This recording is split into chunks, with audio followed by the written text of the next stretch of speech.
passar o rapaz especial.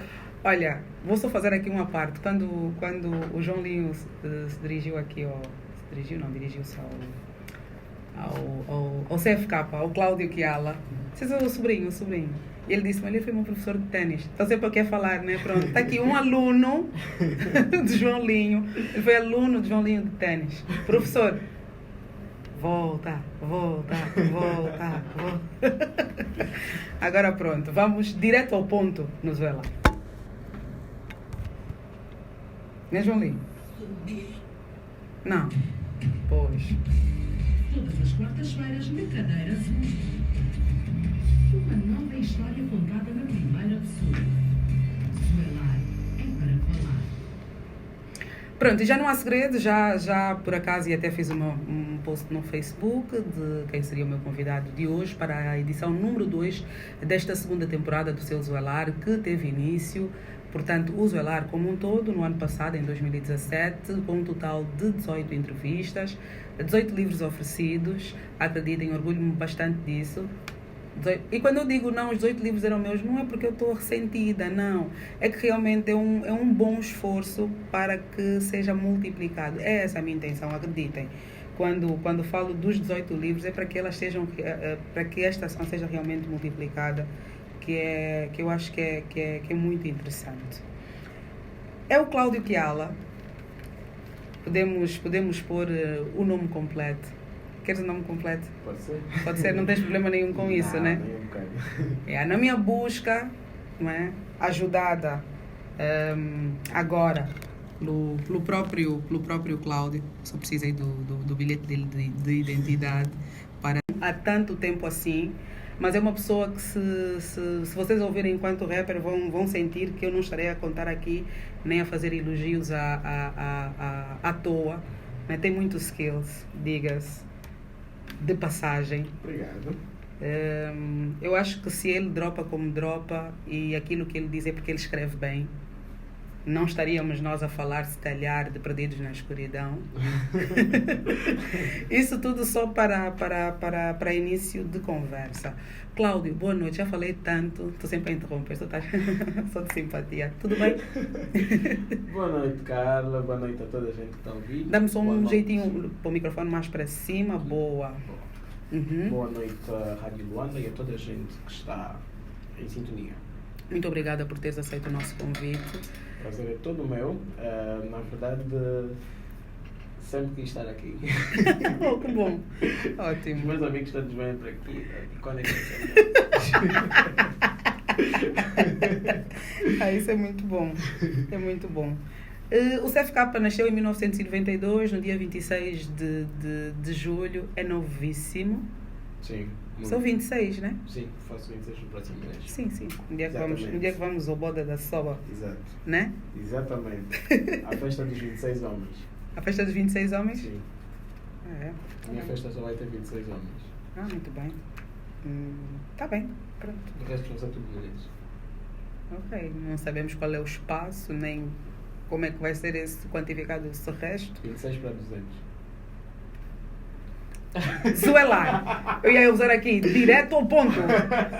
Vamos só pedir emprestado rapidamente, direto ao ponto. Que ela está aqui a dar muitas voltas. Eu só acho. Cláudio, como é que começa o teu interesse? Primeiro pela escrita, porque eu acho que o rap na tua vida vem depois do teu interesse pela escrita. 8 anos, eu sei que é quando começa a surgir as coisinhas em ti. Exatamente. Muito ajudado pelo Sr. Pierre. Exatamente, não meu é? pai. Exatamente, que te incentivou a ler muito também, porque não lias muito. Não. Na verdade, era exatamente isso. Leste a minha biografia. Eu que se espera de alguém que quer fazer uma entrevista mais ou menos boa. Exatamente. Bom, o que acontece foi exatamente isso. Eu sempre fui muito de escrever, mas ao mesmo tempo não gostava de ler. E naturalmente isso influenciava na qualidade da minha escrita. Havia muitos erros de concordância, muitos erros de muita coisa. Depois eu ia te perguntar, o que é que tu escrevias se não lias? É possível, é atenção, possível, é porém possível. é muito mais enriquecido se o fizermos dessa maneira. Exatamente, mas era eu apenas uma criança e queria estar a escrever cartas de amor, poemas e criar histórias, que eu sempre tive uma mente muito fértil, acho, e então queria sempre estar a criar histórias e tudo mais. Então queria sempre estar a escrever, mas não exatamente a enriquecer este. Como criança não via a necessidade de melhorar a minha escrita. Eu achava que aquilo que eu escrevia Estava fixe. era perceptível o suficiente, não tinha grande audiência, eram umas 3 pessoas se calhar. E quando estes escritos chegaram às mãos do meu pai, é que pronto, ele viu que havia alguma coisa a ser melhorada e então incentivou que eu lesse mais, e ele apresentou-me ao livro da minha vida, que foi Quem Me Dera Ser Onda, de Manuel Rui Monteiro. Este foi o início de muita gente. Exato. Foi o início de muita gente. E hoje ainda continua a ser um livro para muitas boas pessoas se iniciarem nessas coisas de leitura e também de escrita, né? Porque lemos, e tiveste o exemplo disso mesmo, é Exato. lendo que nós escrevemos também. Exato. É um grande caminho. Depois dos 8 anos, já estamos a falar em que? Terceira classe, mais ou menos? Não, eu sempre fui muito precoce. Eu comecei a estudar, eu fiz a primeira classe com 4 anos, então com 8 anos eu estava na 5ª classe. Coitado desse senhor. Senhor Pierre, por que isso? Senhor Esquialas, mãe e pai, por que isso com o miúdo? Mas te sentias à vontade porque com as crianças acontece muito desse jeito. Se elas estiverem em algum lugar em que não são desafiadas, o interesse é posto por terra. Exatamente. Então foi muito isso que aconteceu contigo? Sim, para mim aquilo foi fantástico. Eu sempre convivi com pessoas mais velhas que eu, e eu acredito que aquilo representou muito naquilo que foi a minha personalidade, porque no início eu, como não me encontrava muito bem com algumas pessoas, então tinha muito poucos amigos e tudo mais. É sempre no teu cantinho. Exatamente. Isso melhorou Se um bocado. pudesse evitar falar com pessoas e ler, ao invés de falar com pessoas, fazia. Mas ao mesmo tempo era amigo dos bufias e tudo mais, então conseguia sempre manter uma posição neutra. Ou só eras amigo para ter uma certa proteção, por exemplo, na escola? Involuntariamente sim, agora que eu começo a analisar as coisas, porque, para ser sincero, nunca falámos, mas mantinha sempre uma relação assim muito saudável, a ponto de que nunca fui ameaçado nem algo do género, muito pelo contrário, até protegido, que eles vinham como o irmão mais novo. Então sempre foi algo muito interessante neste sentido, e eu acho que aquilo contribuiu muito para a minha personalidade. Mas deixa-me dizer-te uma coisa que pode te deixar muito, muito, muito triste. Sabes que se tivesses nascido nessa altura da reforma, essa tua cena de ter estudado a primeira classe com 4 anos, não é, né? Eu sei, ia ser muito triste. Ainda apanhei o início da chibatada, que eu ia terminar o ensino médio com 15 anos, mas no meu ano eles decidiram aumentar a 12ª, então eu tive que acabar com 16. Sempre apanhaste um bocadinho. Exato. Mas se fosse logo no início, ia ser Sim. pior. Eu lembro-me de ter lido há algum tempo sobre uma situação flagrante. Flagrante, vamos dizer que é a reforma educativa. Eu acho que é uma pauta para o Ministério da Educação rever com os olhos de ver, Sim. não é essa situação, porque em algum momento não é benéfico para quem está a estudar, para os alunos, portanto, Exatamente. de crianças no Kwanza Sul não poderem avançar, mesmo que tenham aptidão e tudo mais, porque não têm idade para estar naquela classe. Isso é um retardo, um retardanço só para acrescentar, e aí não é bom. Mas pronto, voltando a este ponto, porque isto é um pano para outra manga. A nossa manga hoje é CFK, é Cláudio Kiala. Se preferirem que eu o chame assim, eu vou chamá-lo como eu quiser durante o programa todo, porque eu é que estou a entrevistar. Exatamente. Gosto disso. Depois, terminaste a 5ª classe, mas sempre escrevendo. Exato. Sempre. 5ª classe, estamos a falar com 8. Sim. Depois foste para a 6ª classe, que é o segundo período, vamos assim dizer. Neste rol todo, as tuas notas eram sempre lá em cima. E eram boas, eram fantásticas, tinha uma boa vida. Até chegar à 9ª classe, em que... Não, 10ª classe, em que cheguei à conclusão que havia uma diferença entre ter boas notas e ser bom aluno. Então, E o que é que tu eras? Tu tinhas boas notas? primeiro tinha boas notas e era bom aluno, e depois fiquei só bom aluno. Ok. Yeah. As notas já não eram... As notas eram suficientes. Era suficiente para passar. Era os Ainda sempre fui boa aluna. Yeah. Era o suficiente para quando disse que estava numa situação assim de perigo, acelerava um bocado, então... tanto que a primeira e única vez que eu estive num quadro de honras foi na 12ª classe, onde eu disse, tenho que acabar em jeito. Então, na 12ª classe estudei como devia ser e tal. Mas sim, eu sempre fui um bocado revolucionário nessa parte, se assim pode-se dizer. Mas pronto, tinha noção das minhas obrigações e tudo mais, só não andava aquele extra em muitos casos, pelo menos no que tocava ao académico. Quando terminaste o ensino médio, o que é que tu estudaste no ensino médio? Alguma coisa específica ou foi aquela coisa muito geral de ciências exatas, ciências sociais? Na altura já estava a se tornar físicas e biológicas. Ok. Foi na altura da entrada da reforma. Da reforma. Isso estamos a falar que é 2008? Quando eu terminei? Não? Sim, terminei em 2008. 2008. Pois. Depois foste para a universidade. Exatamente. Fizeste a universidade aqui em Angola? Estudei 2 anos na Universidade Católica. E depois fui para os Estados Unidos, onde fiz gestão e administração de empresas. Ok. Por escolha própria ou alguma imposição do Sr. Pierre, do Helder? Bom, eu cresci a saber que ia fazer medicina. Depois, sério? Sim. Depois fiz o preparatório de medicina e vi que não era exatamente aquilo que eu queria. Mas a partir de quando já foste ao UCAN, já não era medicina? Não, já não. Mas antes de ir para o UCAN, eu terminei a 12ª e estava a fazer o preparatório para a medicina. Ok. Quando vi que não era bem o que eu queria, eu fiz ainda assim a prova, não deu certo. Fui logo para o UCAN fazer a prova. Como eu era engenharia, era matemática e física, era a minha praia. Então entrei para lá. Consegui entrar para a engenharia de telecomunicações, era a minha segunda opção. E depois, quando surgiu a oportunidade de ir para os Estados Unidos, eu já estava a ganhar uma paixão mais forte por gestão. E na altura era visto como um curso da moda, mas eu sabia exatamente o que eu queria fazer, então... Para ti não era moda? Não. Era um objetivo já. Achou que eu estava pelo caminho mais fácil. Então tinha que repensar, ver bem se não queres mesmo engenharia, ele é engenheiro. Também, mas era mais por uma questão de segurança naquilo que toca. Segurança, conservadorismo, tradicionalismo das profissões. Quando tu estavas a pensar em fazer medicina, certamente o teu pai não te aconselhou a ir para a engenharia. Disse, não. Meu filho vai ser médico, pronto, está tudo ok. Seria o primeiro filho médico lá de casa. Não deu.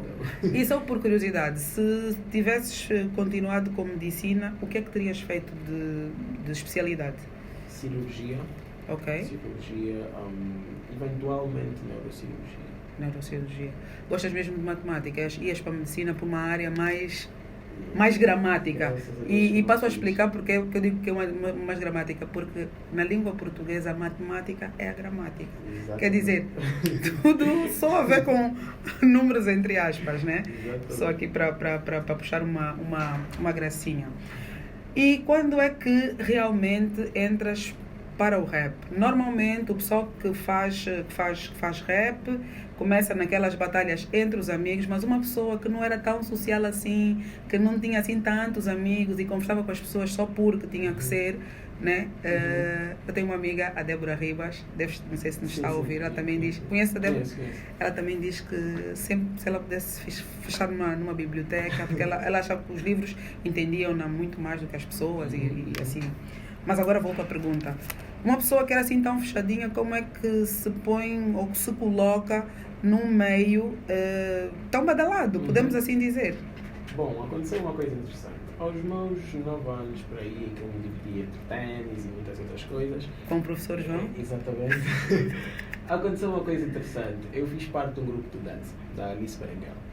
Uau! E então, primeiro era só uma coisa de colégio, e depois começamos a atuar em festas e tudo mais. Então aquilo obrigava-me a ser social. Tinha que cumprimentar pessoas, tinha que conversar com pessoas, era uma Mas antes disso não cumprimentavas, Cláudio? Cumprimentava por educação e tal, mas depois aquilo começava a abrir um bocado para o mundo. Pronto, estava a ser já uma mini estrela e ia para o carrossel e tal. Então, depois isso acabou, acho que eu tinha 12, 13 anos e aos 14 anos comecei a fazer rap, muito por influência do Kadaf, porque ele na altura... Kadaf Calibrados. Sim. Ele, pronto, vivia na Manhanga, ia muito para a minha casa. Da Mongo, né? Amigo, exato, do meu irmão, Avelino. Então eu via o Kadaf e eu estava sempre naquela do quero ser como Kadaf, quero ser como Kadaf. E comecei a escrever. Comecei a ouvir e comecei a escrever e mostrava as letras. Sou o Avelino, no caso, e ao Tuli. Então foi aí onde tudo começou. O Tuli levou-me para o estúdio do Raiva. E o Raiva deu-me os meus primeiros 45 segundos de música e pronto. São coisas que marcam, né? Exatamente. São aquelas pessoas que não saem da nossa cabeça e fazem parte da nossa história, pelo menos a este quesito diz respeito. Ou depois acabam por transformar toda uma vida. E sentes que isso revolucionou, de certa maneira, a tua forma de ser e de estar na vida. Sim. E depois com as pessoas. Com as pessoas, com certeza, sem dúvida alguma. Eu acho que o rap deu-me muito e até hoje ainda me quebra muitos galhos. Hoje, por exemplo, estive no Angotique e disseram que eu tinha que fazer uma apresentação. Eu tinha 5 minutos, não tinha preparado nada e pronto. Os ossos do ofício. O microfone, as coisas mudam. Então, inventei alguma coisa e como eu costumo improvisar muito... Parece o bumbo quando cheirava a flor, né? Yeah. Bom, só para que conste, não há nenhuma planta envolvida neste caso. Pronto, era mesmo só por causa do artefacto. No caso, para o bumbo era a flor e para ti é o microfone. Exatamente. Excelente. Nós percebemos tudo, Cláudio, atenção. Então, e hoje é das coisas que eu mais gosto de fazer. Falar com pessoas, conversar, conhecer pessoas, expressar-me, é das coisas que eu mais gosto de fazer. Isso também, pronto, para além de ter sido para ti, depois de tudo isso, um grande desafio, não é? Mesmo para o que tu escolheste trabalhar, gerir talentos, não é? É quase que obrigatório. Hoje, se calhar, já não o fazes de forma mecânica, nem obrigatória, mas porque depois brotou em ti uma flor que não é esta planta. Vocês querem pensar? Não está a pensar, não.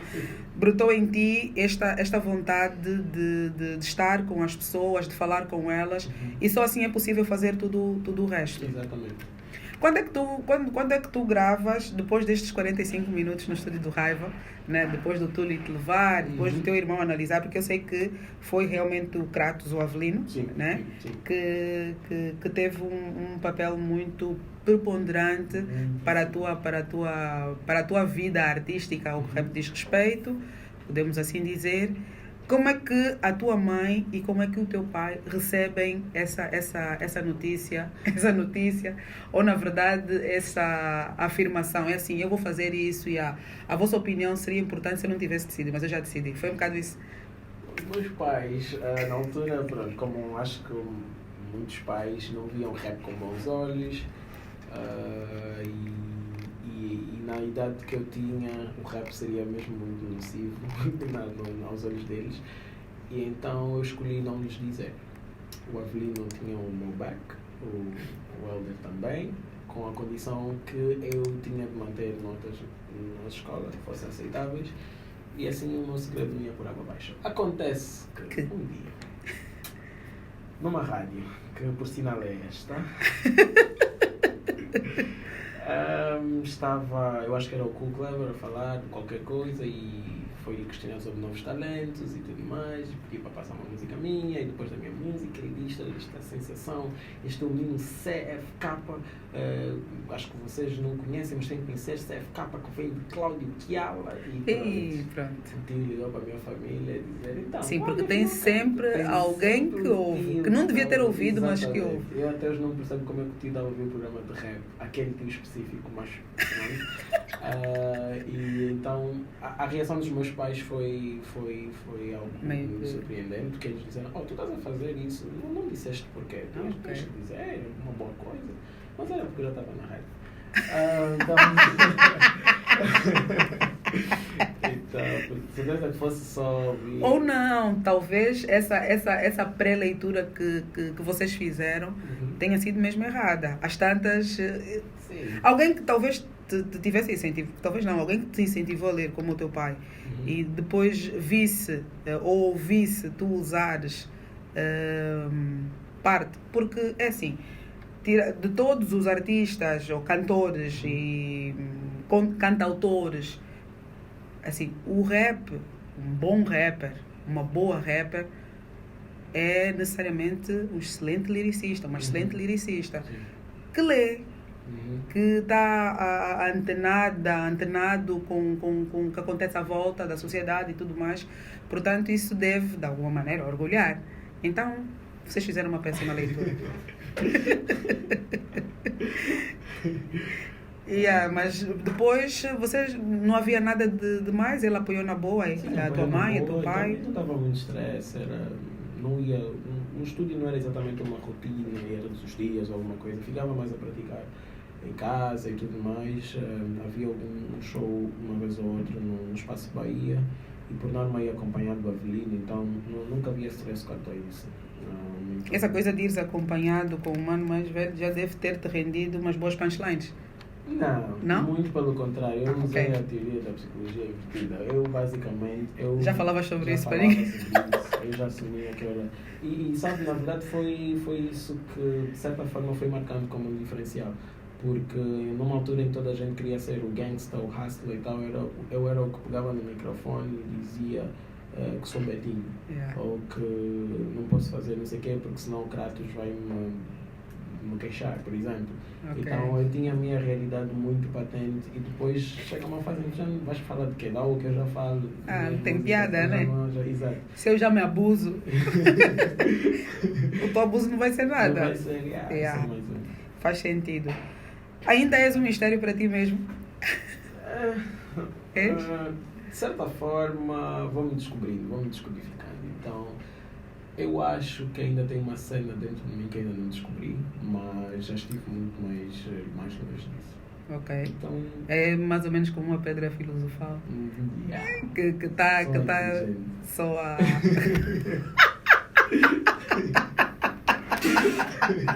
Isso é uma dica de Betinho, realmente. Mas eu acho que já não. Às vezes tem assim umas reações estranhas que me questiono, mas acho que sou todo ser humano. Então não sou exatamente um mistério como é. Não é uma exclusividade do Cláudio? Não, acho que não. É uma exclusividade da inerência enquanto ser humano? Sim, não sentes isso, não sentes às vezes momentos em que tu estás, não entendes às vezes certas reações tuas. Por que vocês acham que eu estou a dar aqui primazia Cláudio para me fazer perguntas? Cláudio, tu és entrevistado. Não sinto.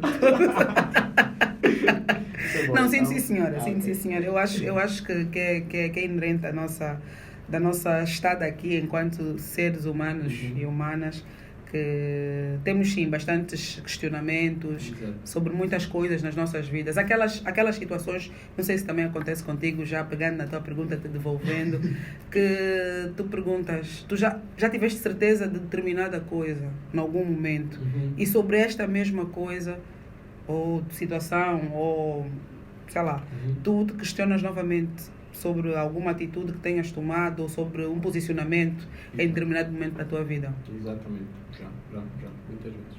Algumas vezes.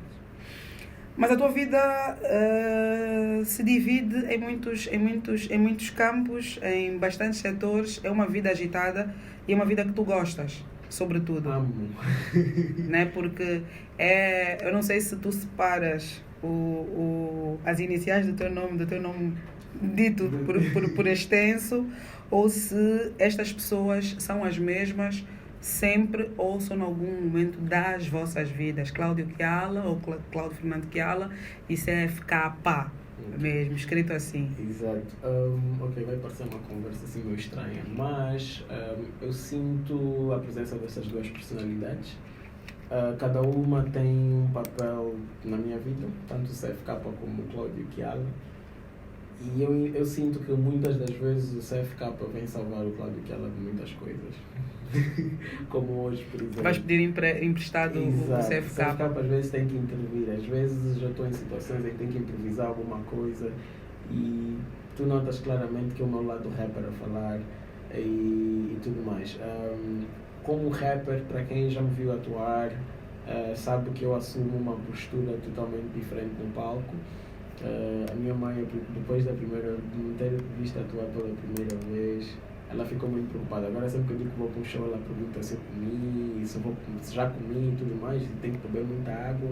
Porque quando eu vou para o palco eu desprendo muita energia. Eu deixo de ser o Cláudio. Cresces. Exato. Uma pessoa pulo no palco, enfim, faço muita coisa. E depois quando saio, volto ao normal. Então eu sinto que dá a impressão que são duas personalidades mesmo diferentes. E então, as duas convivem muito bem, tipo... Agora deixa-me perguntar, isso é um bocado injusto até, mas pronto, eu quero perguntar, eu tenho que saber. Quem é que tu gostas mais? Gostas mais do Cef? Agora espera, primeiro, estou a falar com o CFK ou estou a falar com o Cláudio Kiala? Depende. Estou a falar com os dois, né? Ok, estão a trocar, né? Mas nesse momento estou a falar com o Cláudio Kiala. Cláudio Kiala, tu gostas mais de ser o Cláudio ou gostas mais de ser o CFK? Vai depender, né? Depende de onde estiver. Depende de onde estiver, porque às vezes ser o Cláudio Kiala ajuda imenso mesmo. E às vezes ser o CFK é só alegria, é mesmo. É uma vida mais solta, mais desprendida, né? Porque quando estás o Cláudio Kiala, é aquela cena por trás de uma banca de um escritório, né? a resolver coisas, quase coisas de Estado. E tem que ser mais diplomático também, Cláudio Kiala. Então o CFK, não quer saber. Você fica pé chinelo no chão, andar com uma t-shirt. Abusar agora, tá, vamos pôr um beat, vamos filmar. É mais ou menos assim. E tu gostas já, indo para essa cena, tu gostas desta coisa dos improvisos, de uma batalhazinha? Gosto muito dos improvisos, gosto de batalhas só com os meus amigos. Ok. Exato. Porque 22 horas. Chega uma fase em que quando se torna um bocado público, as pessoas, pelo menos eu tento encarar os rompimentos como diversão. Então, quando já se torna um bocado público, as pessoas às vezes tendem a levar aquilo a instigar. Então já não é tão divertido assim. Mas quando é com os meus amigos, sim. Improvisos sempre. Fico ali a rimar, a procurar palavras, é um bom exercício. São coisas que eu não há coisas que eu não gosto de fomentar. Entretanto, eu acho que quando se propõe entrevistar alguém, há perguntas que não talvez não se calem, né? Eu pude durante esse tempo, né, até chegar o dia da entrevista, ouvir uma e outra coisa, ler uma e outra coisa sobre ti, né? Faz todo sentido, e vi que há alguma preocupação de muita gente que faz rap, não é?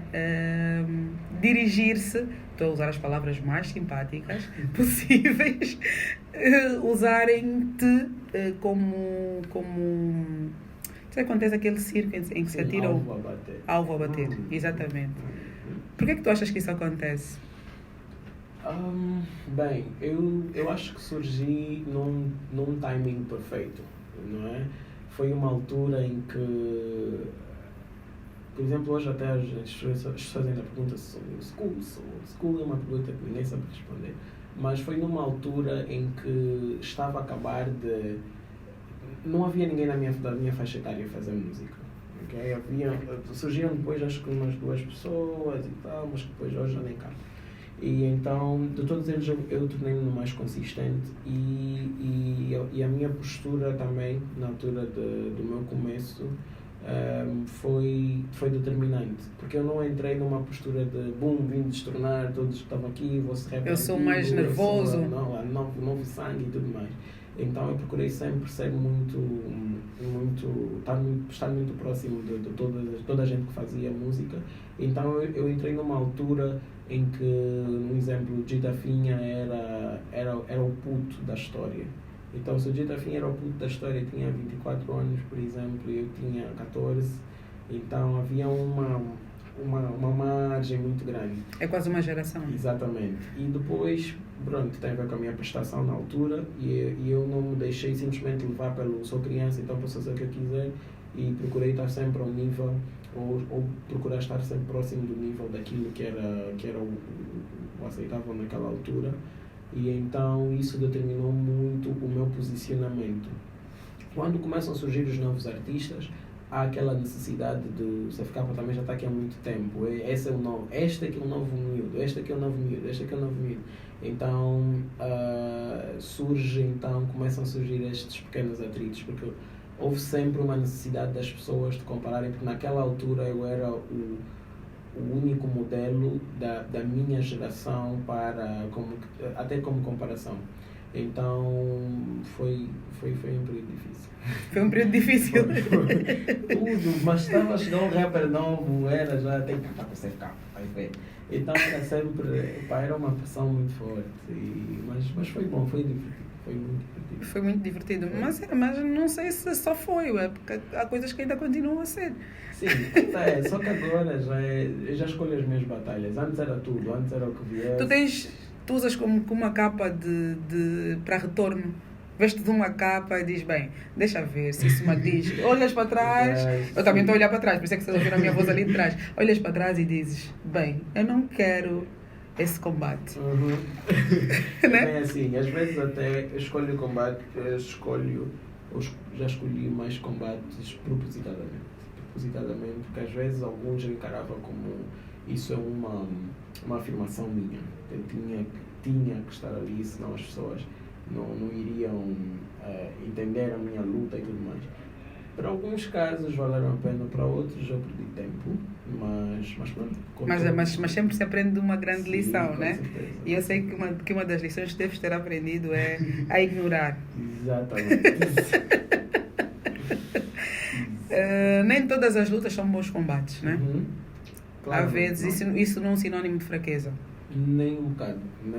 É só um ganho de maturidade. E aí são coisas que só aprendes depois, na primeira pessoa mesmo. Se falarem é bonito, soa bem, muito filosófico, mas até aprender que, não devia ter ido por aí. Aliás, é melhor são muitas idas, né? Até percebes que não devias ter ido, são muitas idas. Exatamente. E te sentes um artista, um rapper, mais maduro neste sentido e noutros sentidos, desde o liricismo, a preocupação com o que tu vais dar a quem gosta de te ouvir. Sentes-te um rapper mais maduro? Sinto-me e por uma coisa que, apesar de hoje acreditar que o agradar é uma questão bem assim, relativa, tem que ser revista e tudo mais, mas aconteceu uma coisa que eu considero uma grande bênção, que foi que eu fui aplaudido por toda a gente, por todos os rappers que eu sempre admirei, não é? Chegou uma fase da minha vida em que eu estava tipo, já não há mais nada para fazer. Quem é que falta? Sim, já não há nada para lutar, então já não há pressão. Okay? Eu já tinha aquela gente toda a dizer, olha, tu és muito bom, gosto do que fazes, da forma como fazes, sem precisar soar alguém e tudo mais. Então acho que cheguei a uma fase em que livrei-me de toda a pressão que eu próprio me havia colocado e comecei a fazer as coisas ainda mais à minha maneira, e aquilo foi ainda melhor, porque eu fazia... Soava mais natural. Exatamente. Sem conservantes nem corantes. Exatamente. E como nunca tive nenhuma obrigação, nenhum compromisso com uma editora, eu nunca... És independente desde o início? Sim. Eu tenho a Cérebro Records, que é uma produtora, mas nenhuma editora discográfica, então nunca houve em minha necessidade de ter que rever o meu conteúdo para atingir massas ou fazer algo mesmo contra a minha vontade porque tenho que cumprir calendário ou alguma coisa assim. Então o meu rap sempre foi quando surge inspiração e tudo mais. Então isso permitiu que eu tivesse sempre... É bem o sabor do vento, né? Exatamente. E este sabor do vento que tu fazes as tuas cenas, e é como dizes, te permitiram em determinados momentos, aliás, fazer aquilo que tu querias fazer naquele momento. Exato. E a única pressão que surgia era única e exclusivamente tua. Exato. Sim, tu já chegaste ao ponto de arrancar os cabelos, bem, agora eu tenho que cumprir isso, tenho que fazer aquilo, tenho que isso, tenho que aquilo, tenho que aquilo outro. Por acaso sim, porque havia momentos, por exemplo, houve um dos episódios que eu agora lembrei assim, foi o Gita Finha, convidou-me para um dos álbuns dele na altura, esqueci-me qual era, e eu estava em Miami e estava totalmente sem inspiração, mas era um momento da minha vida, era um momento em que eu iria finalmente cantar com o Gita Finha. Sempre foi uma... Sim, ele foi uma das pessoas que eu sempre admirei e por acaso ainda ontem estivemos juntos. E ele é uma pessoa que eu sempre levo muito em consideração. E então, o que aconteceu foi que na altura não estava mesmo nada inspirado e levei o meu tempo. E quando finalmente consegui escrever e enviar para ele a minha música, ele já tinha fechado o álbum. E eu fiquei muito... Devia ter simplesmente feito.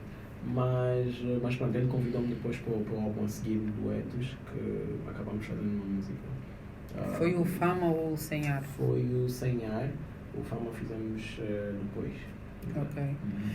A par agora que eu já ouvi do Dita Finha, do Gaddafi, que outros rappers e outras rappers te inspiram, que tu eventualmente gostavas de, sei lá, de fazer um trabalho com ele, com ela, em que momento da vida será, se ainda não aconteceu? Bom, cá eu acho que eu fechei a minha conta. Nossa, isso é muito pouco. Não, sério, enfim, já cantei. Falta o Piracnídeo. Falta o Piracnídeo. E provavelmente diria o Sandokan também. Ok. Eu acho que sim. E agora na nova escola eu acho que existem alguns rappers com quem eu gostaria de cantar. Se calhar não ao nível de o meu sonho, mas são artistas que eu acho que estão num momento interessante com quem gostaria de ter. Aí, quando falas desse momento interessante, fala o Cláudio Kiala enquanto visionário, gestor e essas coisas, ou não? Não, ainda falo o rapper, porque muitos MCs infelizmente têm como é que posso dizer, o prazo não digo, mas têm também momentos de alta e tem momentos em que eles ficam mais preguiçosos e tudo mais. Então eu gosto muito dos MCs quando estão no momento da alta, porque depois alguns ficam mais vaidosos, quando a coisa já está muitos elogios e depois eles esperam. E achas que depois aí entra muito vinagre para o produto? E azeda? Para muitos casos, não sejam todos, mas sim. Sem generalizar. Exatamente. E o que é que tu achas, olhando assim para a cena do rap em Angola? E eu às vezes ouço, porque eu gosto de ouvir rap, particularmente em português, porque não sei falar inglês ainda, então gosto muito de ouvir gosto muito de ouvir rap, mas não é só por isso, gosto mesmo do rap em português e vejo, eu não sou ninguém dentro da cena do rap para falar que são batalhas desnecessárias. Essa é a minha opinião. Sim. E vale simplesmente o que vale. Exato. Pode valer nada, absolutamente. E então, qual é a tua visão? Primeiro vou pedir a visão do CFK, que é o gestor, é o businessman. Não, Cláudio Kiala, desculpa. Às vezes, saber? Está aqui confundindo as personalidades. Como é que tu olhas para a cena do rap enquanto produto? Porque é um produto. É um produto que é vendável, que torna indústrias, enriquece mercados, pessoas e tudo o que está à volta. Ok? Como é que olhas para Angola neste ponto, ou deste ponto? E depois podes responder como CFK. Eu estou a falar com duas pessoas, atenção, então tenho que distribuir as perguntas bem. Como Cláudio Kiala, começa agora a ser um negócio interessante, que vale a pena começar a criar as bases para pensar em investimentos. O que nós devemos eventualmente saber é que as coisas não são como antes, então não fica tudo por vender um CD. Okay? O trabalho não fica por vender um CD e eu acho que é aí onde muitos artistas depois acabam ganhando alguma vantagem em termos de popularidade com relação ao CFK, porque o CFK não faz essas coisas, mas depois é necessário o follow-up, é necessário aquela consistência em termos de promoção e própria imagem do artista. Então, neste momento, o rap está cada vez mais a ganhar um espaço. Se formos a ver alguns anos antes, por exemplo, vamos supor, antes do lançamento dos Calibrados, 2005, antes disso, eu acho que não existia mesmo espaço para o rap, com exceção daqui mesmo na Rádio Luanda, na altura Big Show Cidade, mas não existia assim muita abertura para o rap. E com o passar do tempo existem cada vez mais categorias de rap a serem nomeadas em prémios, existem mais espaços de rap, seja há inclusivamente um concurso só de Exato. rap, desde a letra e tudo mais. Exatamente. Tá, Então, esse ano vai para a terceira edição. exatamente, sim. Então começam a surgir iniciativas em torno disso e começam a existir marcas que começam a associar-se a esse movimento em si por causa dos próprios fazedores. Surge da nossa parte, ou pelo menos da parte dos artistas, não claro falar, surge da parte dos artistas a necessidade de acompanhar isso, porque esse desenvolvimento não vai sair simplesmente de corporações, não vai ser uma marca que vai dizer, olha, agora eu quero te pagar assim, faz isso e tudo mais.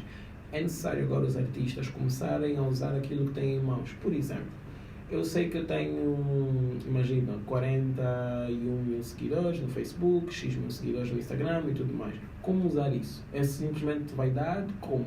Eu posso ter um portfólio e posso ir a uma marca e dizer, olha, eu tenho isso, meu alcance é esse, eu faço isso, faço aquilo, eu posso trazer isso, o meu público é esse e tudo mais. E isso Agregar valor à marca que quer se juntar. Exatamente. Então, é normal que o artista em si não tenha esta visão, daí a necessidade de ter um agente, que não seja simplesmente um amigo que não está fazendo nada aqui, é um agente que vai comigo para entrar de graça nos shows.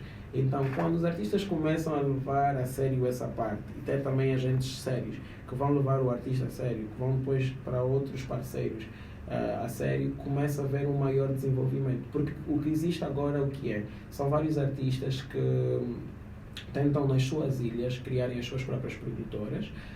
São todos os CEOs que contratam outros artistas sem plano nenhum para lançamento, depois vão lá, lançam uma outra música, tudo porque eles têm um estúdio e vão lançando uma mixtape por aí, por ali, mas sem grande plano de expansão.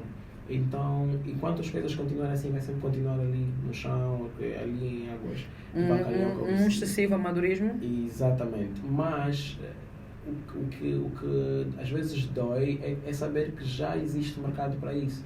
Nós temos artistas, ainda hoje havia o detergente no programa de televisão anunciar, por acaso já sabia, mas anunciar que ele assinou pela Sony em Portugal.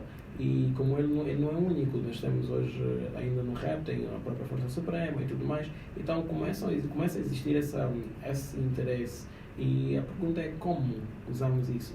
O Gita Finha, as pessoas têm visto ele a trabalhar com o Benix e tudo mais, então começa a surgir. De onde é que parte essa iniciativa? As corporações não vão sair da casa deles e procurar qual é o rapper que está a bater. Não é? Eles têm que se mostrar. Exato, também seja um fenómeno que já não se possa mesmo parar. Então, existe essa necessidade. Como rapper.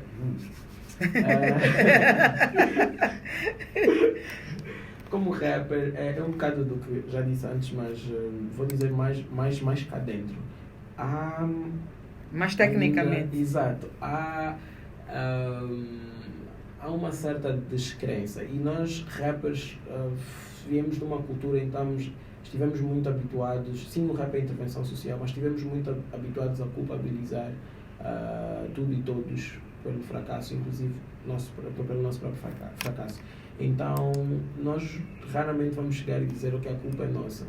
E quando nós chegamos a essa fase do a culpa é nossa, geralmente passamos por o extremo, que é a culpa é nossa, então agora eu vou cantar lambada, porque aqui mesmo vitimismo, já não dá. né? Exato. Então, rap não entendem, eu sou muito profundo para isso, então eu vou cantar aqui zona. Então, às vezes surge muito isso. Então, no rap, às vezes também surge essa necessidade de cada um de nós conseguimos olhar para o espelho e perceberem que ponto é que nós estamos. Por exemplo, eu posso várias vezes ser comparado, por exemplo, a TRX, por exemplo, mas eu tenho de ter a humildade ou a capacidade de olhar para mim para o espelho e dizer, eu posso até, nos meus pensamentos, achar, por exemplo, que eu posso ser melhor ou pior que a TRX. Imagina melhor, no caso mais egocêntrico, não é? Sou melhor, mas eu tenho que perceber que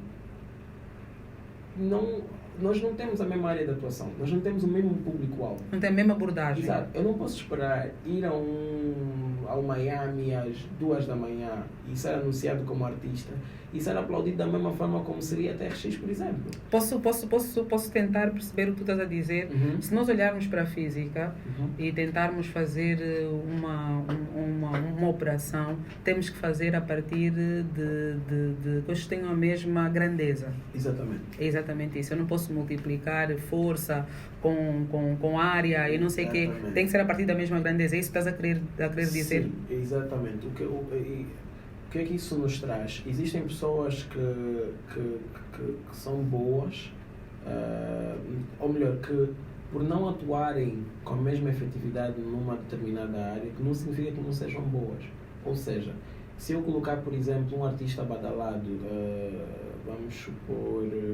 num festival, por exemplo. Festival. E já aconteceu N situações. Exatamente. Colocares um artista que é mais fixe para concertos intimistas. Exatamente. Num festival em que tenha milhões de pessoas a assistir. Exato, que não são Que querem gás. Exatamente. Pronto. Então isso às vezes cria isso.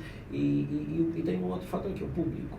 O público precisa... O público não tem culpa. O público gosta daquilo que lhe vem à alma. Mas quando o público se torna decisor, ou quando o público se torna fazedor de opinião, aí começa a complicar. Há muitos Quando riscos. nós temos estes nossos experts de bancadas a serem convidados para falar sobre coisas das quais não dominam e que é simplesmente mera opinião e tentam tornar algo generalista, aí começa a complicar. Tens pessoas que não percebem do que estão a falar, a ditar...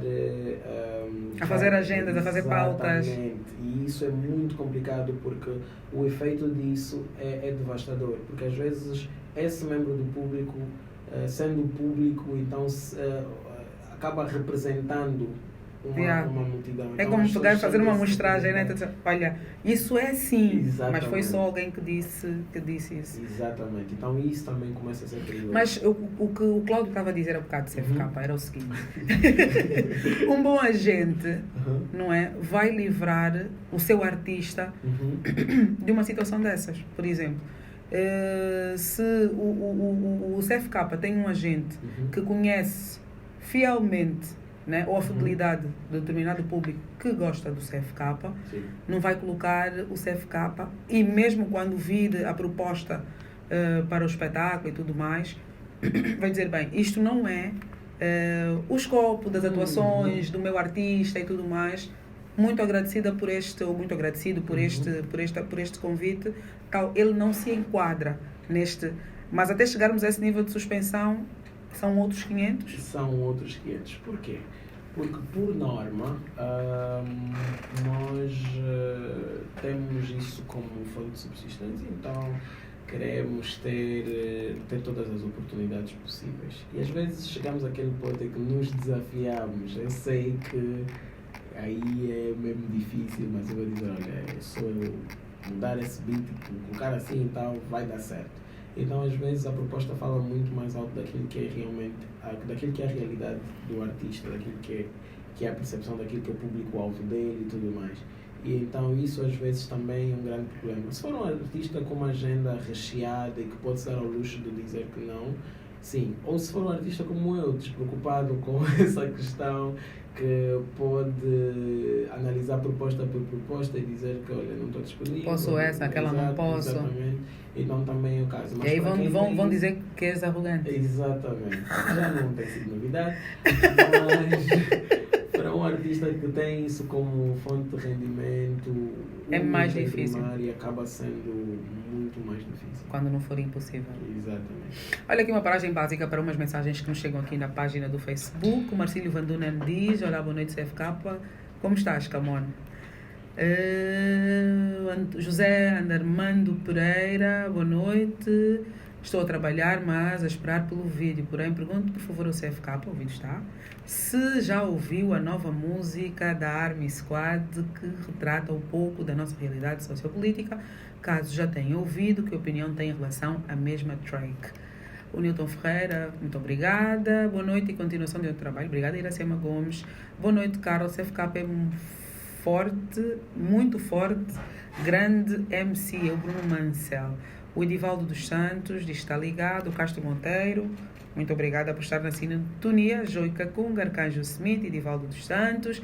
Heitor Lourenço, bons tempos, grupo da tia Alice. O Cláudio era um dos mais acanhados.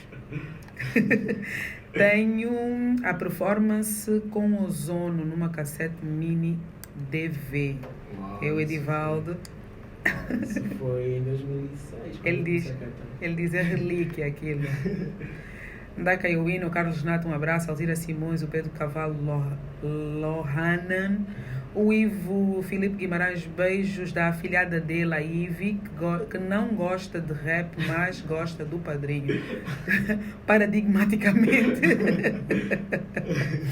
Este miúdo cantou rap por causa das garinas. Estratégia política da adolescente. Enquanto uns tinham motas, ele tinha as rimas. Nem que se fosse só para rimar, né? O Ivo Filipe ainda acrescenta que tu tens 500 personalidades. Uau. Ele é o meu melhor amigo, sempre diz isso. É porque ele sabe, né? E ele está a dizer que tu gostas mais de ser o CFK, pô. Deve ser pela liberdade, né? Mais com o CFK, mas gosto dos dois. Eu acho que agora, principalmente, gosto muito do poder que o Cláudio que ela vai ganhando. Eu acho que é muito importante para aquilo que eu considero ser o meu propósito. E que poder é este, Cláudio? Partilhável? Sim. O Cláudio que ela tem aos poucos e com base naquilo que eu vou fazendo e eu acho que tudo que eu fui fazendo na vida aos poucos, mesmo sem dar conta, dirigiram-me e direcionaram-me para uma coisa que é aquilo que eu sou hoje, desde seja vender jornal, seja ser fotógrafo, seja o que for, dirigiram-me àquilo que eu sou hoje. E este poder que me refiro é essa capacidade de ser, digamos, digno de ser convidado para uma entrevista, por exemplo. Ou de ter pessoas que a esta hora podiam estar a fazer qualquer outra coisa, estão a ouvir, que é existirem pessoas que procuram-me porque veem em mim alguma coisa que lhes inspira a seguir em frente e tudo mais.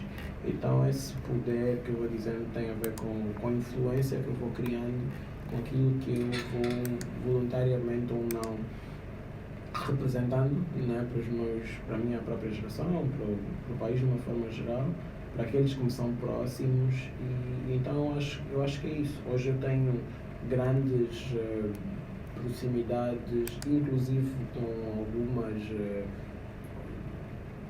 entidades decisórias, assim pode-se chamar, que nunca viram em mim fatoridade, nunca viram em mim um fator qualquer outra coisa que fosse que não fosse a competência. Exatamente, e que olham para mim com o mesmo olho que olhariam outra pessoa supostamente do mesmo nível. E então este poder que eu digo que é super transmissível, assim posso dizer, é muito, muito reconfortante, é muito bom. Mostra-me que não se está a fazer, não se está a viver em vão. Exatamente. O Cláudio que ela diz, temos uma missão, vamos mudar o mundo. Sim. Cláudio sim, que ela sim. não, foi o Helder que disse. Sim. Fica pelos. Mas fica pelos. Mesmo. Também dizes, né? Eu sou a versão light dele, a versão minha. Ah, é? Yeah. Boa. Tu tens os teus irmãos, né? E acaba sendo isso. Já falaste aqui da cumplicidade que vocês têm. Uhum. E que eles foram meio que tapando aqui as paredes para o seu Pierre. Sim. Não descobrir umas coisas e outras, Uhum. que depois descobriu. Pronto, não foi má a reação, mas descobriu assim quando todo mundo já sabia, né? Yeah. E tens nos teus irmãos exemplos que fizeram trilhar caminhos muito próximos ao que eles já estavam a trilhar. Sim, eu acho que e essa foi a grande beleza dos meus irmãos, né? da trajetória.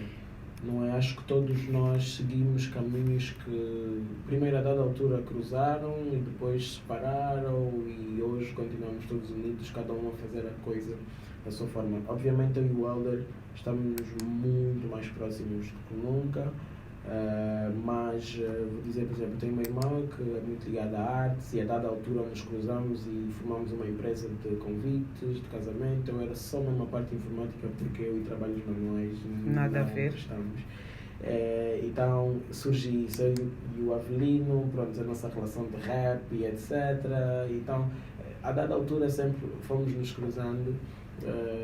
E hoje cada um na sua própria área e da sua própria forma vai dando suporte um ao outro, mas de forma muito independente. Hoje eu não vivo da sombra do Helder, o Avelino não vive da a sombra da Lisete, a Neuza não vive na sombra de ninguém. É toda a gente a fazer a sua coisa da sua forma.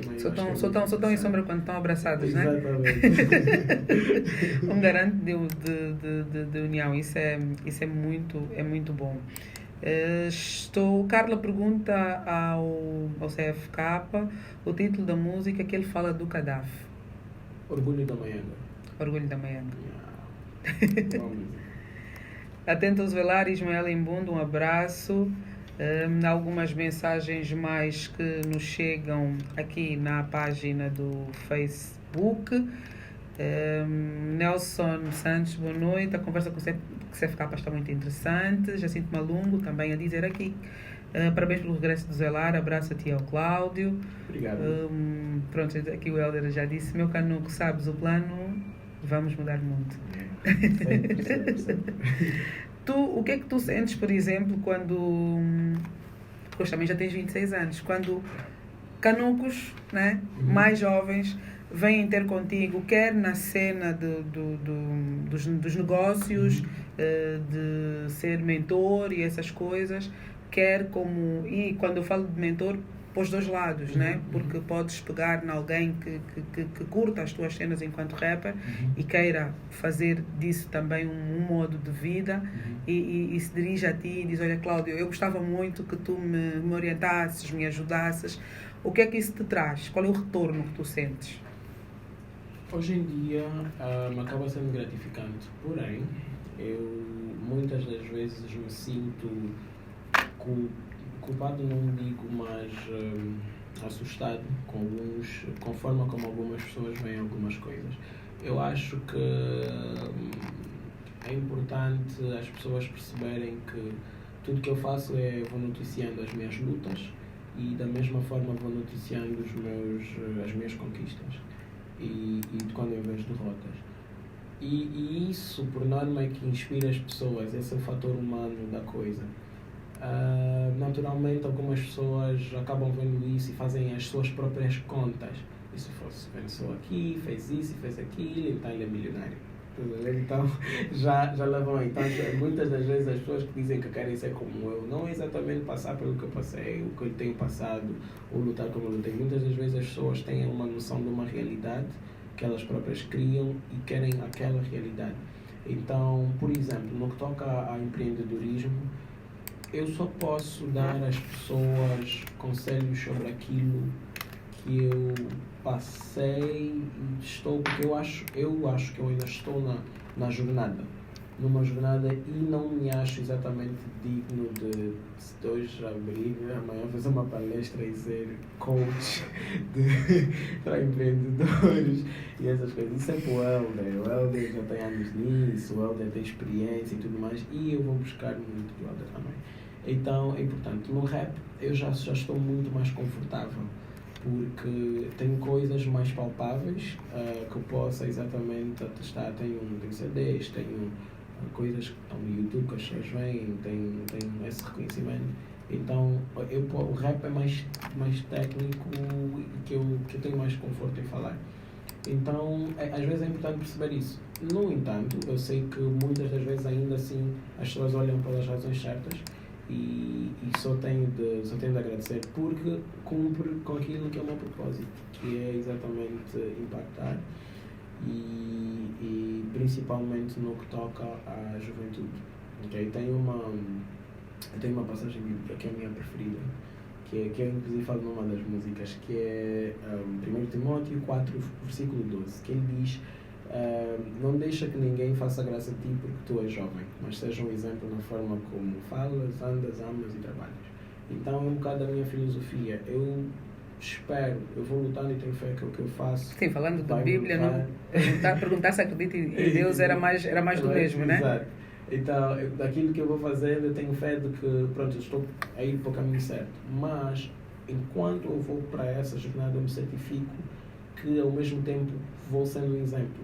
Porque todos nós temos, apesar de podermos fugir desta responsabilidade, mas eu tenho a certeza absoluta que cada um de nós tem a responsabilidade de representar alguma coisa para aqueles que nos são próximos.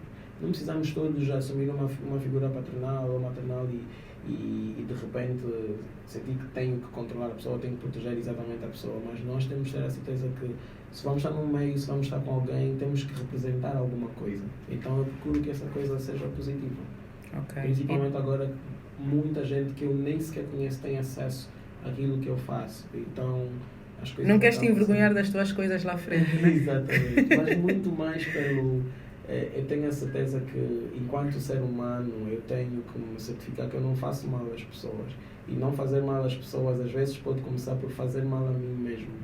Então, se eu de repente começo a adotar uma postura que me vai prejudicar, isso pode ao mesmo tempo prejudicar pessoas que me seguem, que olham. Então, já não é, e aliás nunca foi, uma questão de que eu sou, do que eu penso, e de eu vou ser eu faço o que eu quiser e tudo mais.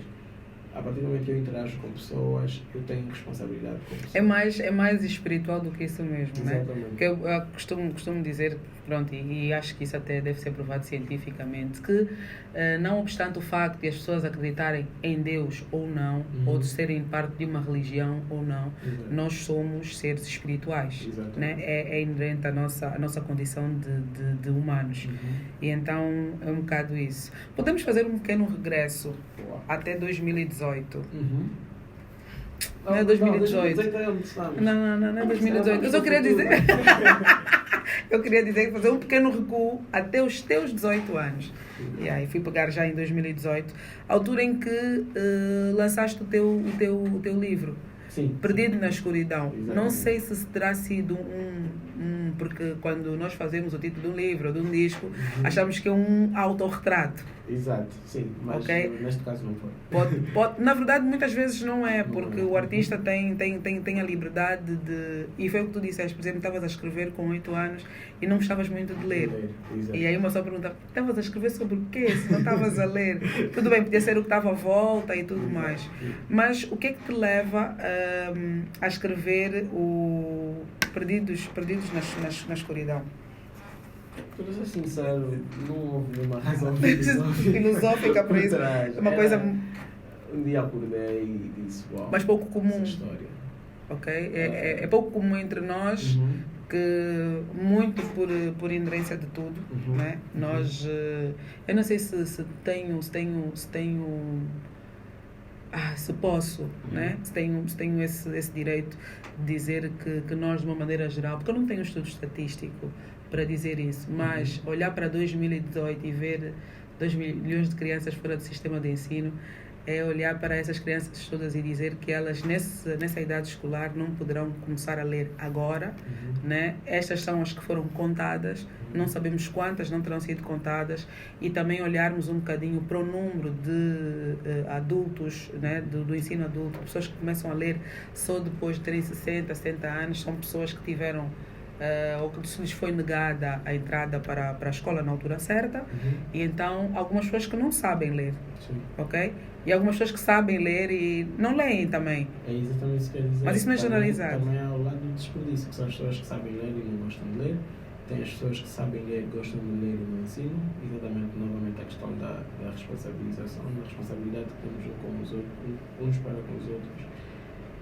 E é só para dizer que não é uma coisa inédita, mas é pouco comum.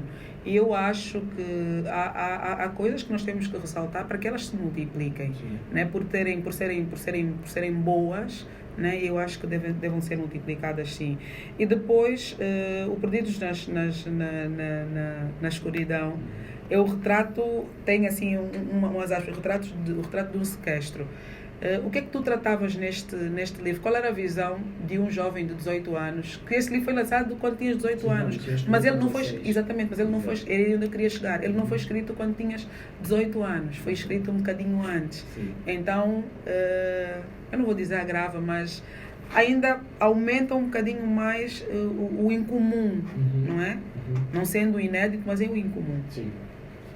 Bom, o livro foi escrito na altura, tinha 16 anos, era para concorrer ao prémio Quem Me Dera Ser Manuel Madeira. Lá está o destino novamente. Então eu fiz e eu tinha, novamente, não sei exatamente não havia nenhuma filosofia por trás dele, foi simplesmente uma história que eu achei que fosse ser muito interessante, tal como às vezes acontece com música, às vezes eu faço músicas mais românticas sem exatamente estar a pensar em alguém específico. Me aconteceu a mesma coisa com o livro, e o que aconteceu foi que após eu ter submetido, o livro ganhou exatamente o prémio que me dera Sarona de Manuel Rui Monteiro, que foi o meu primeiro livro, e eu consegui depois publicar o livro ao lado dele. Uau! Foi um dos melhores acontecimentos. Manuel Rui Monteiro é fera. Eu podia usar esse F com outras coisas, sim, mas não se diz errado, porque ele é mesmo, sim, poderoso. Mamífero, Ele o Manuel Rui Monteiro, o senhor Manuel Rui Monteiro é um senhor especial. Muito especial. Diga-se de passagem, de uma boa disposição, com uns para frente. muito interessante. Então foi uma experiência única para ti. Foi, sem dúvida. Eu não acompanhei depois disso. Terás experimentado noutros registros literários? Bem, eu depois de Brilhos na Escuridão, eu publiquei 2 e-books. Um foi O Homem que Antecipou a Sua Morte e o outro foi... Não estão disponíveis, bem que eu tentei encontrar. Estão disponíveis, sim, estão. Eu posso mandar para ti, mas estão disponíveis. Sim, estão. O Homem que Antecipou a Sua Morte e Eles Não Querem o Teu Coração. Eu depois publiquei estes 2. Por acaso tiveram uma receptividade muito interessante na altura. Acho em 2011 e 12, ou 12 e 13. E depois nunca mais lancei nenhuma. Então vais mesmo enviar, porque eu vou partilhar com os nossos ouvintes. Há um espaço que nós fazemos a terça-feira, que é o Direto ao Ponto, e sugerimos livros e tudo mais, e enviamos também para os nossos ouvintes. Eles nos enviam os e-mails e nós enviamos os e-mails para ele com os livros digitais. Então vais enviar. Ficou aqui o compromisso do Cláudio, ele vai enviar-me os livros, eu vou enviar-vos também os livros. Está confirmado. Há sempre muita coisa para se dizer, para se fazer. O que é que tu, Cláudio, enquanto jovem angolano, rapper, misturei já todas as tuas personagens e personalidades, o que é que tu achas que ainda te falta fazer? O limite para ti é o céu ou já estás no teu limite? Cara, eu acho que os meus anos têm sido a cada ano que passa o meu ano fica mais longo, porque acontece muita coisa no ano só. As pessoas às vezes dizem, mas tu cortaste a idade, estás sempre nos 25, não sai dos 25. É que acontece muita coisa no ano só. E isso para dizer que a missão de mudar o mundo, como disse o Elder, não é uma missão que se completa em 3 meses. Nem é uma missão de completar e poder ir para a próxima. É uma coisa sustentável. E tem a ver com a nossa presença no mundo a cada segundo que nós estamos aqui. E então, sendo assim, não vai acabar nunca, até morrer. Então não estou no meu limite. Eu acho que em termos tanto de rap, tanto de literatura, tanto a nível muito pessoal, eu acho que há muita coisa que eu ainda quero ver acontecer, que eu gostaria de ver acontecer. Ainda temos que ver o Helder ficar Presidente da República e essas coisas todas. Então, é um desejo teu? Sim, é um desejo meu. Vamos trabalhar para isso. Sim, mas é um desejo meu que ele se torne Presidente da República. Se ele não desistir no meio do caminho, torno-me eu, não há problemas, é meu vai ser meu conselheiro para assuntos políticos e tudo mais. Mas é isso, eu acho que não estou no meu limite nem perto e ainda há muito para dar. O caminho ainda é muito longo, né? Sim, há muitos blocos ainda a pôr nesta obra. Muitos. Acho que o que está a acontecer agora, para ser muito sincero, o que está a acontecer agora acaba sendo uma sessão de é como se eu estivesse no ginásio. Estou a me preparar para a grande batalha. Eu acho que nem sequer estou ainda na grande batalha. Foi, por exemplo, há alguns anos quando eu era fotógrafo, eu achava que se calhar estava na melhor fase da minha vida, fotografava e fazia e tal. Ou quando vendia o que for, publicidades para o jornal, eu achava que era, uau, era o comercial do ano. Mas na verdade aquilo só me estava a treinar para a próxima fase. Então eu acho que onde eu estou agora ainda continua a ser um treino para uma próxima fase. Fase essa que vai dar. Isso faz lembrar aqueles jogos de videogame ou qualquer outro jogo. Tem sempre um estágio e sempre nos aparece um estágio mais difícil. Exatamente. E nós achamos que não vamos conseguir sair desse estágio, Sim. não vamos conseguir mesmo. E quando damos conta, isso já passou, agora queremos o próximo desafio. Estás meio que nessa fase da tua vida, a querer sempre o outro desafio, porque esse aqui já está dominado. Exatamente. Com exceção de que agora eu já sei, já encaro que eu já chego a uma fase de digo, isso não pode ser muito, não pode ser só isso, não pode ser fácil, não posso ter isso, não posso estar cômodo aqui, então há sempre mais alguma coisa. Então, essa situação essa coisa de estar muito seguro às vezes dá-nos não dá uma pica assim para resolver as coisas, né? Isso está muito fácil, pelo amor de Deus, dê um bocadinho mais de trabalho, né? Exato. Estás um bocadinho nesse sentido. E o Cláudio? O Cláudio é uma pessoa que namora.